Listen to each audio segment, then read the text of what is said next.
আসসালামু আলাইকুম। আশা করি সবাই ভালো আছেন। আমিও ভালো আছি।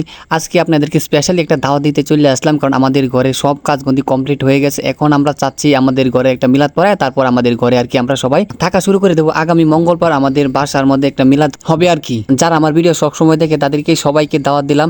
আর যারা আসতে না পারবেন তারা আমার জন্য মন খুলে একটা দোয়া করে দিবেন। আর আমাদের এলাকার আশেপাশে যারা আমার ভিডিও দেখে, ছোট ভাই বা বড় ভাই বা চাচা জেঠা যারা আমার ভিডিও দেখে, তাদেরকে কাইন্ডলি বলবো আগামী মঙ্গলবার আপনারা আমাদের বাসায় চলে আসেন। যদি রাস্তায় দেখা হয়ে যায় তাহলে আপনাদেরকে বলে দেবো আসার জন্য, আর যদি দেখা না হয় তারপরে আপনারা আইসা পড়েন। তো এখন আমার ঘরটা একদম কমপ্লিট হয়ে গেছে। আমার স্বপ্নের বাড়িটা এখন কেমন হয়েছে প্লিজ আপনারা কমেন্ট করে জানিয়ে দিন। অনেকের হয়তো ভালো নাও লাগতে পারে, কারণ আমার এই টিনের ঘর অনেকের হয়তো পছন্দ না হতে পারে, কিন্তু অনেকজনের কাছে পছন্দ হবে। যারা কম টাকার মধ্যে এরকম একটা বাড়ি বানাতে চান তাদের কাছে হয়তো এরকম একটা বাড়ি বানানো কারো কাছে হয়তো স্বপ্ন। তো এখন আমি গর্ব করে বলতে পারবো যে আমি একটা বাড়ি বানাতে পারছি। হয়তো নিজের মতো টিনের বাড়ি বানাইতেছি, বিল্ডিং বানাতে পারি নাই, তারপরেও আমার একটা স্বপ্ন যে আমি একটা বাড়ি বানাবো, নিজের বাড়ি। অবশেষে আপনাদের ভালোবাসা, বাপ মায়ের দোয়ায় আলহামদুলিল্লাহ আমার বাড়িটা এখন কমপ্লিট হয়ে গেছে।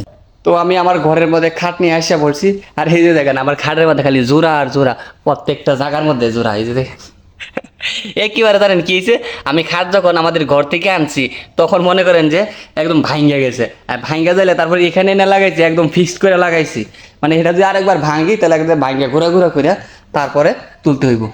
তো আমি যখন আগে একটা ভিডিও দিছিলাম, তো আপনারা বলছিলেন, একটা কথা বলছিলেন, সেই কথাটা হচ্ছে যেরকম আমার যে ওইখানে যে রড ছিল, আমি বলছিলাম যে এই রডগুলো কাটটা বাইর করতে হবে।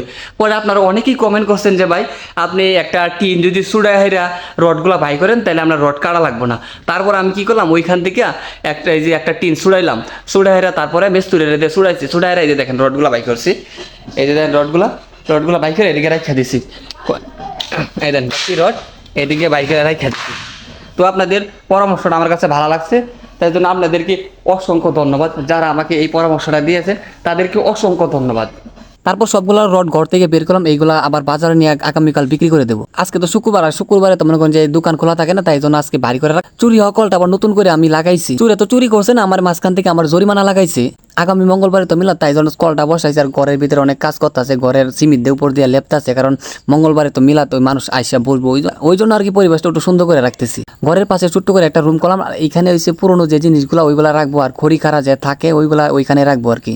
ঘরের ভিতরে কাজ করা শুরু করেছে, যেমন ঘরের ভিতরে যে লেপতাছে সিমিট দিয়ে একটু লেপতাছে, ঘরটা একটু সুন্দর দেখা যায়। অনেকক্ষণ তো দেখলেন আমার ঘরের কাজ, এখন চলে একটু ফ্ল্যাশব্যাকে চলে যায়। আমি সকালবেলা ওইটা কি করছি। এখন বাজে সকাল 9টা, আমি 8:30 দিকে ঘুমতে উঠছি, আর ঘুমতে উঠতেই আর 20 টাকা নিয়ে দোকানে যেতেছি সার্ফ এক্সেল আনার জন্য। কারণ আমি সারা সপ্তাহে যে কাপড় চোপড়গুলো পরছি ওগুলো তো অনেক নোংরা হয়ে গেছে। প্রতিদিন ময়মনসিংহ যাওয়া আসা করি, ওইগুলো প্রতিদিন নোংরা হয়ে যায়। আর আমি নিজের কাজ নিজেই করার চেষ্টা করি, তাই জন্য আজকে আমি এই যে সার্ফ এক্সেল কিনতে যেতেছি। ওইগুলো সার্ফ এক্সেল নিয়ে আসিয়া তারপর মনে করেন যে নিজের কাপড় চোপড় নিজেই দেবো। আমাদের গ্রামে একটা সুন্দর একটা দৃশ্য কি জানেন, যে আমাদের প্রত্যেকটা বাড়ির সামনে এরকম বড় বড় করে একটা ডিগে আছে। তাও কি এগুলো কিন্তু অনেক নীলতি, এগুলোর মধ্যে কিন্তু ডেজার আছে না, যে বালু তোলার মেশিন, ওই মেশিন দিয়ে ওইখান থেকে বালু তুলছে। তো আমি রাস্তাতে যেতে সময় পোলাপানে সাঁকো খেলতেছে, এগুলো ছোটবেলা কিন্তু আমরা খেলতাম, পাথর দিয়ে সাঁকো খেলতাম, কিন্তু এখন খেলি না এইসব সাঁকো খেলা। ছোটবেলা কে কে খেলছিলেন? তো কথা বলতে বলতে চলে আসলাম দোকানে, আর দোকান থেকে সার্ফ এক্সেল নিয়ে বাসায় চলে আসলাম। তো সার্ফ এক্সেল নিয়ে আসলাম, এখন কাপড় চোপড়গুলো দেবো। আর আমি নিজের কাজ নিজে করতে পছন্দ করি, তাই জন্য আমি আমার কাজ অন্য কাউকে দিই নাই। 2টা 3টা বালতি ধরতাম না, 4টা 5টা 6টা 7টা 8টা 9টা 10টা 11টা। একটা সার্ফ এক্সেল দেয় 12টা কাপড় দেওয়া যায়, আমি 11টা দিতেছি। আর একটা সার্ফ এক্সেল একটা কাপড় দেওয়া বেশি যাবো। কেউ যদি আসে তাহলে আমি ওইগুলা ধুয়ে দেবো। চল এই দেখ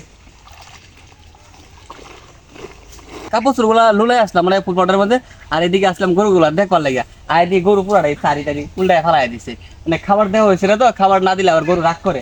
আর ওই দিক দিয়ে ফিরে চাই উত্তর বা ফিরে চাই রয়েছে, আর এই দিক দিয়ে ফিরে চাই রয়েছে। খাবার দিছি না দেখে সারি মারে উল্টায় ফেলাই দিছে। অনেক সারি সারি ঠিক করতে লাগবে আর আধা ঘন্টা। এইগুলা আবার খুঁড়া কাটতে হইব, আবার মাটি দিতে হইব। এই গরু এই কাজটা করলো শুক্রবারে, এমনি আমার কাজ বেশি দেয়, আর গরুর লাগা দিছে আরো বেশি কাজ দেয় না। চলেন। গরুর খাবার না পায়, তার যে চারিটা আছে চারিটাই উল্টায় ফেলাই দিছে। এই গরমের মধ্যে কোনো কাজ করতে একদমই মন চায় না, তারপরে ওই কাজগুলো করতে হইতেছে, গরুরে আবার খাবার টাবার দিতে হইবার, গরু যে এরকম শুরু করে দিচ্ছে মোটেই ভালো লাগতেছে না কোনো কাজ করতে। তো চারিটা ঠিকঠাক করে চলে আসলাম, যে আব্বা যে পুঁজি দিয়েছে এই পুঁজির কাজে সাহায্য করলাম। আজকে যে পরিমাণে রোদ হচ্ছে কোনো কাজ করতে গেলে জীবনটা মনে বাইরে হয়ে যাইতেছে। দেখেন গরুটা কি শুরু করেছে, মাত্র চারিটা ঠিক করে থুয়ে গেলাম, অনেকক্ষণ কষ্ট করে আবার উল্টায় ফেলাই দিয়েছি। কেমন রাগটা হলে মন গরুটার পিন, তোরে আর মানুষ করতে পারলাম না, তুই গরুই থেকে গেলি, তোর এত লালন পালন করি তারপরেও তুই বুঝস না। অনেকদিন পর একটা মজার একটা জিনিস পাইলাম, যে হাওয়াই মিঠাই খাইতে কার কার ভালো লাগে, আমার কাছে অনেক ভালো লাগে। দেখেন কত সুন্দর করে হাওয়াই মিঠাইগুলো বানায় দিতে, একদম গরম গরম, খাইতে আসলে অনেক স্বাদ লাগবে, সেই স্বাদ খাইতে অনেক মজা লাগে। আমার মিঠাই আমারই খাওয়া লাগবে স্যার বেটা আমরা কিছু কিনতাম না। হাওয়াই মিঠাই সেই স্বাদ, এত স্বাদ কি আমরা তিনজনে মিলে একটা 5 টাকা দামের একটা হাওয়াই মিঠাই খাবো। ওদেরকে আমি সাথে রাখি, আমার সাথে থাকলে বেশি বেশি করে খাইতে পারবো ওরা। তো গাইস আমি কিন্তু নিজের কাছে নিজেই করি। এতক্ষণ আমি মনে করি যে কাপড় চোপড়গুলা ধুইছি, ধুইয়ার এখন ওই যে লাটতে আসলাম আর কি। আমার তো আমার যে যে মানে কাপড় চোপড় ধুইতে অন্য কেউ কষ্ট করবে এরকম করতে হয় না। আমি যখন স্কুল লাস্ট থেকে পড়াশোনা করি তখন আমার স্কুল ড্রেস বা বাকি কাপড় চোপড় সবগুলো কিন্তু আমি নিজেই ধুইতাম। এখনো কিন্তু আমি নিজেই দিই, প্রত্যেক শুক্রবারে আমার যে পুরাতন যে কাপড়গুলো হয়ে যায় ময়লা হয়ে যায় ওইগুলো আর কি আমি ধুলাই করি। এই যে দেখেন আর আর এখন আজানের টাইমও হয়ে গেছে, কাপড় চোপড় ধুইতে ধুইতে আজানের টাইমও হয়ে গেছে, এখন আমরা যে নামাজও যাবো। আর